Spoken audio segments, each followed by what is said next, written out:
Everybody, my name is Mr. Pickle, and today we're going to be learning about the physical and chemical changes. So, a physical change. A physical change is like a change of matter, or as this says right here, the changing of form of a substance or appearance of a substance. A physical change does not change the material into a new substance. Examples like phase changing, cutting, and tearing. But chemical change is when two or more substances combine and form a new substance with new properties. Examples like wood burning, rusting, and baking a cake. Okay. Physical properties. Physical properties can be observed or measured without changing the composition of matter.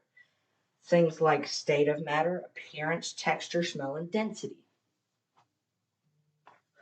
A physical change is a type of change in which the forms of matter is altered, but one substance is not transformed into other, like how energy and the states of matter. Examples like chopping wood, ice melting, or tearing paper. Physical changes, like changing the state of matter. Changing the state of matter, changing color, temperature, or shape of the texture. Okay? This is the physical changing zone. Okay?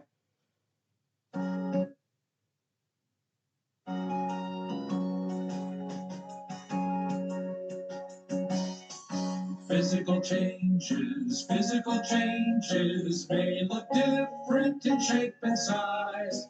What you start with may look different, but it's still the same inside. Tearing paper, making snowballs, crumbling cookies, carving wood. These are all forms of physical changes, looking different because they should.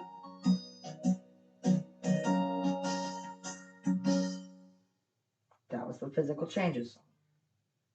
Chemical properties, such as relates to a substance's abilities to undergo changes that transform it into different substances. Examples such as rusting and flammability. Chemical changes, a change in matter which produces one or more substances. Examples like cooking an egg, nail rusting, burning wood, or fireworks. Signs of some chemical changes.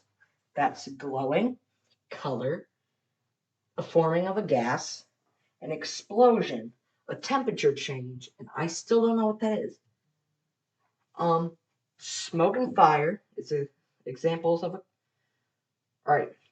So examples of a chemical change is smoke and fire, bubbles or fizzing, unexpected temperature change, unexpected color change or rusting, or precipitate is formed, which is when a solid turns into a liquid and falls down, or when a new substance is formed. Chemical changes. Unexpected color change. A new molecules are created in a chemistry reaction or chemical reaction radiate light off of light differently producing a new color. Examples like fireworks or leaves changing color in the fall. Chemical changes. Unexpected temperature change. During chemical bonding, energy is released or absorbed, making their surroundings hotter or cooler. Examples like adding baking soda and vinegar can cause temperature to decrease and body temperature increases to fight infections. Chemical changes. Combustion or burning. A chemical reaction between substances, usually including oxygen, accompanying by giving off heat or light. This is a permanent change that cannot be undone. Examples like wood burning, candles, and rusting. Precipitate forms. When a solid suddenly appears in a solution and settles to the bottom, collects on another object, or makes the solution cloudy, such as milk souring or the rings on your bathtub. Bubbles form when gas is produced and a chemical reaction are released, like Alka-Seltzer and bubbles in soda. The chemistry of cookies.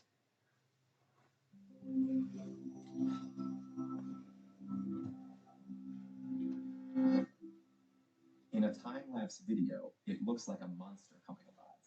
For a moment, it sits there innocuously. Then, ripples move across its surface. It bulges outwards, bursting with weird boils. It triples in volume. Its color darkens ominously, and its surface hardens into an alien topography of peaks and craters. Then the kitchen timer dings. Your cookie is ready. What happened inside that oven? Don't let the apron deceive you. Bakers are mad scientists. When you slide the pan into the oven, you're setting off a series of chemical reactions that transform one substance, dough, into another, cookies. When the dough reaches 92 degrees Fahrenheit, the butter inside melts, causing the dough to start spreading out. Butter is an emulsion, or mixture of two substances that don't want to stay together. In this case, water and fat, along with some dairy solids that help hold them together. As the butter melts, its trapped water is released, and as the cookie gets hotter, the water expands into steam. It pushes against the dough from the inside, trying to escape through the cookie walls, like Ridley Scott's chest-bursting alien. Duh. Your eggs may have been home to Sorry, swarming I just got salmonella there. bacteria. An estimated 142,000 Americans are infected this way each year. Though salmonella can live for weeks outside a living body and even survive freezing, 136 degrees is too hot for them. When your dough reaches that temperature, they die off. You'll live to test your fate with the bite of raw dough you sneak from your next batch. At 144 degrees, changes begin in the proteins, which come mostly from the eggs in your dough. Eggs are composed of dozens of different kinds of proteins, each sensitive to a different temperature. In an egg fresh from the hen, these proteins look like coiled up balls of string. When they're exposed to heat energy, the protein strings unfold and get tangled up with their neighbors. This linked structure makes the runny egg nearly solid, giving substance to squishy dough.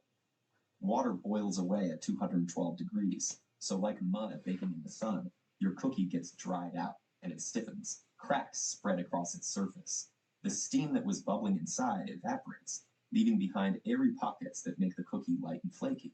Helping this along is your leavening agent, sodium bicarbonate, or baking soda. The sodium bicarbonate reacts with acids in the dough to create carbon dioxide gas, which makes airy pockets in your cookie. Now it's nearly ready for a refreshing dunk in a cool glass of milk. One of science's tastiest reactions occurs at 310 degrees. This is the temperature for Maillard reactions. Maillard reactions result when proteins and sugars break down and rearrange themselves, forming ring-like structures, which reflect light in a way that gives foods like Thanksgiving turkey and hamburgers their distinctive, rich brown color. As this reaction occurs, it produces a range of flavor and aroma compounds, which also react with each other, forming even more complex tastes and smells. Caramelization is the last reaction to take place inside your cookie.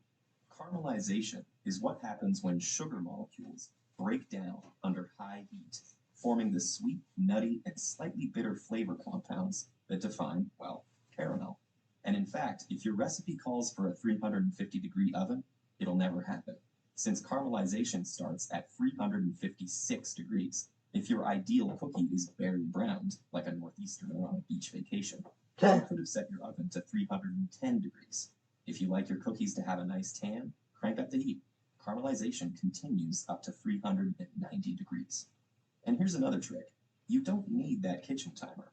Your nose is a sensitive scientific instrument.